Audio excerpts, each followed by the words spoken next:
Kaş sizin oğlunuzun ne maşını olaydı, ne magnetofonu. Ama bileydi ki atası namuslu adamdır. Şəhərlə danışacaqsınız. Mebel mağazasındayım. Əla mebel var burada, Stella. Yugoslavya'nın da açılan divanı, 2 kreslosu. Çok rahat mebildi. Oldukça rahattı, əsl bizim təzə mənzilim üçündür. Gerek yalaq sonra elə şeylərə düşməyəcək. Necə bilirsən? Tez değil. Ne danışırsan, sen ne danışırsan, güclə düzeltmişəm. Sonra axtaracaq tapa bilməyəcəyik. Mənzil alanacan onu harda saxlayacaq? Bir şey fikirləşərik. Mən bilən hələ tezdir. Neçiyədir? 1500. 300'ünü anamdan götürmüşəm, qalanı da əmanət kassasında var. Götürək? Bilmirəm. Sen heç vaxt heç nə bilmirsən.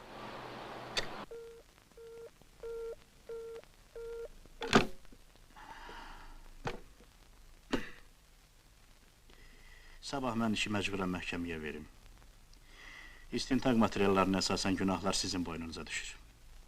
Amma onlar sudan quru çıxacaqlar. Onların həm bəxti var, həm də adamı. Ay, boş danışırsınız. Əgər indi siz həqiqəti desəz, biz istintaqı təzədən başlayarıq. Məhkəməyə qədər sizi evə buraxarıq.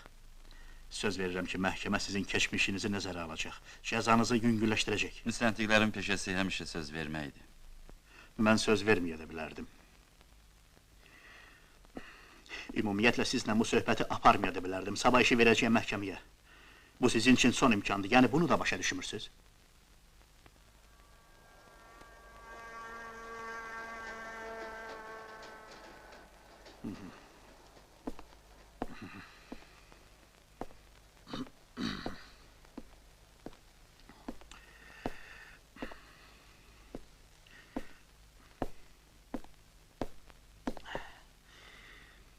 Ömrümdə ilk dəfədir ki, istintaq altında olan adamı döymək istəyirəm. Sizi məmnuniyyətlə əzişdirərdim. Qəribə adamsınız.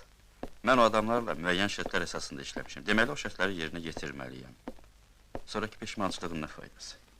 İndi desəm, belə çıxacaq ki, qorxduğum üçün onları satmışam. Mənimsə qorxaqlardan, satqınlardan xoşum gəlmir. Ona görə də məni bağışlayın, üzr istəyirəm. Niyə məndən üzr istəyirsiniz? Güya mən sizi hərbi sirr açmağa, yaxud silah yoldaşlarınızı ələ vermək üçün dilə tuturam. Nə fərqi var? Onlar sizin üçün cinayətkardır, mənim üçün yoldaş. Əcəb yoldaşdılar, əvvəlcə sizin vasitənizlə 1 milyon pul qazanıblar. İndi də dəridən qabıdan çıxırlar ki, sizi tezliklə qazamata salsınlar. Mən buna inanmıram. Nəyə, milyona? Yox, məni qazamata salmaq istədiklərinə. Bəs sənin kimi namuslu adamı kim fırıldaq eləyib? Kim fəlakətə sürükləyib? Buna da inanmırsan? Onlar dost yox, nadürüstlər, əşraf adamdılar. Buna da inanmırsan?